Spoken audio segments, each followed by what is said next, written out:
Kalian pasti pernah mendengar kata dry cleaning. Bahkan, kalian pernah menggunakan jasa laundry ini ya. Katanya sih pada proses ini tidak menggunakan air sama sekali.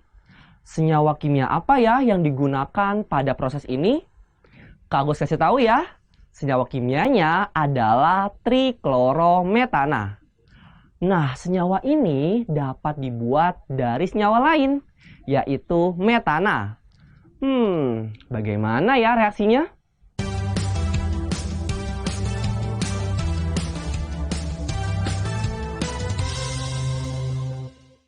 Halo teman-teman, perkenalkan ya, nama kakak Kak Agus. Sebelumnya kita sudah pernah belajar ya mengenai kekhasan atom karbon. Nah, pada journey kali ini kita akan belajar mengenai reaksi apa saja yang biasanya terjadi pada senyawa hidrokarbon. Secara umum ada 4 reaksi yang biasanya terjadi. Nah, kita bahas satu-satu dulu ya. Dari yang pertama itu reaksi substitusi namanya. Apa itu Kak reaksi substitusi? Kalian mau tahu? Yuk simak penjelasan Kak Agus. Reaksi substitusi merupakan reaksi penggantian atau pertukaran gugus fungsi, baik berupa atom ataupun gugus lainnya yang terikat pada atom C suatu senyawa hidrokarbon. Jadi, dalam reaksi substitusi, suatu atom atau gugus atom yang terdapat dalam rantai utama akan meninggalkan rantai utama tersebut. Dan tempatnya yang kosong itu akan digantikan oleh atom atau gugus atom yang lain.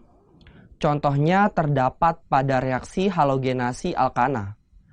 Atom hidrogen yang terikat pada atom C senyawa alkana digantikan dengan atom halogen.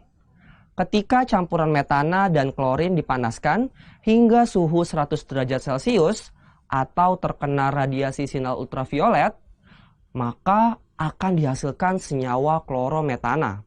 Seperti ini reaksinya. Nah, jika gas klorin masih tersedia dalam campuran, reaksinya akan berlanjut teman-teman. Seperti ini reaksinya. Lalu terbentuklah triklorometana atau yang dikenal dengan sebutan kloroform. Nah, CHCl3 inilah yang digunakan pada proses dry cleaning tadi. Alasan utama proses ini disebut dry cleaning adalah karena memang tidak menggunakan air. Namun bukan berarti proses pencuciannya kering seutuhnya ya teman-teman. Hal pertama yang dilakukan adalah mengatasi noda-nodanya terlebih dahulu dengan bahan kimia. Kloroform merupakan salah satu bahan kimia yang digunakan untuk membersihkan noda pada pakaian dalam proses dry cleaning. Ternyata proses reaksi substitusi metana belum selesai sampai pada tahap pembentukan CHCl3 saja teman-teman. CHCl3 ini masih dapat bereaksi lagi dengan klor berlebih, membentuk karbon tetraklorida. Wah, jadi seperti itu ya reaksi substitusi atau penggantian suatu gugus pada atom karbon dalam suatu senyawa hidrokarbon. Nah teman-teman, sekarang kita sudah tahu nih satu reaksi yang biasa terjadi pada senyawa hidrokarbon. Kira-kira reaksi apa lagi ya yang biasa terjadi? Kalian mau tahu? Tonton ya video setelah ini. Sampai jumpa!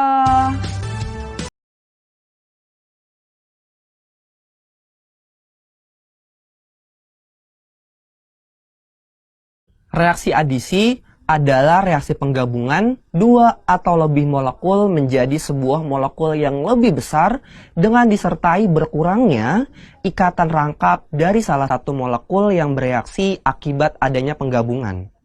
Reaksi adisi terjadi pada senyawa yang mempunyai ikatan rangkap 2 antar atom karbon atau rangkap 3 ataupun ikatan antar atom karbon dengan atom lain seperti C dengan O atau C dengan N. Contoh reaksi adisi adalah reaksi antara etena dengan gas hidrogen membentuk etana. Karena reaksi ini melibatkan penambahan atom baru, maka dinamakan reaksi adisi. Nah, reaksi adisi pada alkuna atau rangkap 3 teman-teman Ini berjalan dua tahap. Tahap pertama, satu ikatan rangkap 3 akan putus dan menghasilkan senyawa alkena atau rangkap 2. Kemudian, reaksi adisi berlanjut dengan pemutusan satu lagi ikatan rangkapnya, menghasilkan senyawa alkana atau ikatan tunggal.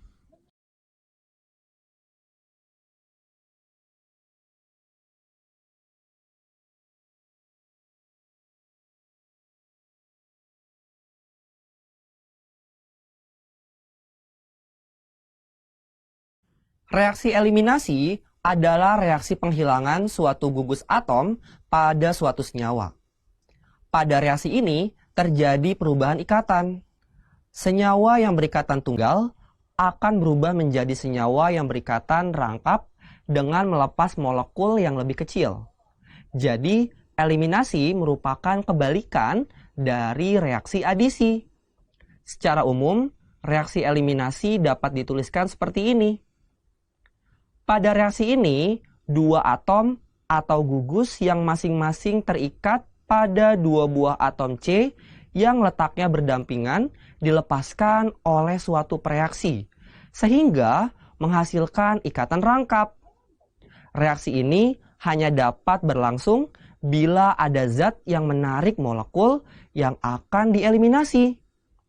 Contohnya adalah reaksi dehidrasi air dari alkohol. Pada reaksi ini, terjadi pelepasan molekul air dari alkohol. Apabila alkohol dipanaskan dengan asam sulfat pekat pada suhu sekitar 180 derajat Celcius, alkohol akan mengalami dehidrasi dan membentuk alkena dan juga air. Seperti ini reaksinya, teman-teman.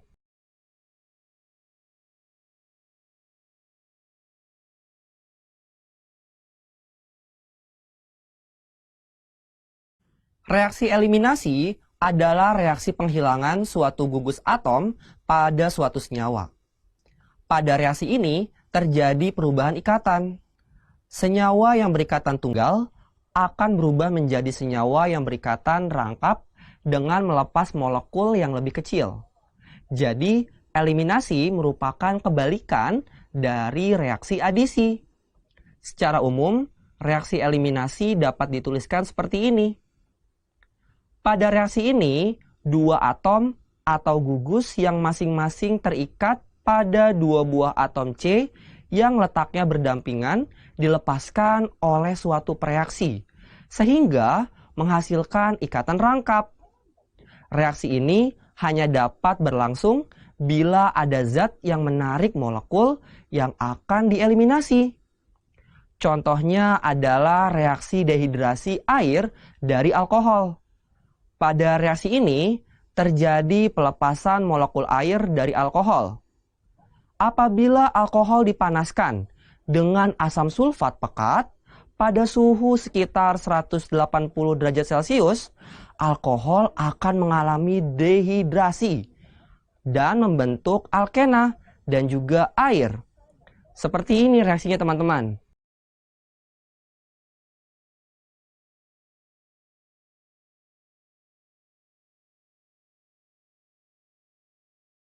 Nah, reaksi oksidasi pada senyawa hidrokarbon ini juga sama, teman-teman. Terjadi pengikatan oksigen pada salah satu unsurnya. Reaksi yang melibatkan oksigen atau O2 biasa dikenal dengan reaksi pembakaran. Reaksi pembakaran dapat berlangsung secara sempurna atau tidak sempurna. Pada reaksi pembakaran sempurna, akan dihasilkan gas karbon dioksida dan uap air. Nah, contohnya pada reaksi pembakaran senyawa butana di dalam gas LPG yang biasa kalian gunakan untuk memasak. Sedangkan, pada pembakaran tidak sempurna akan dihasilkan padatan karbon atau gas karbon monoksida. Lalu ada juga uap air.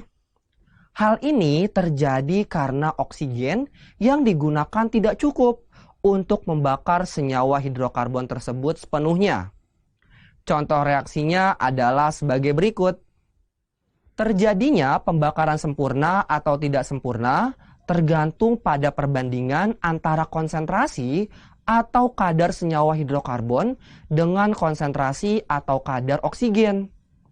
Pembakaran tidak sempurna menyebabkan dampak yang berbahaya karena menghasilkan gas karbon monoksida yang bersifat racun.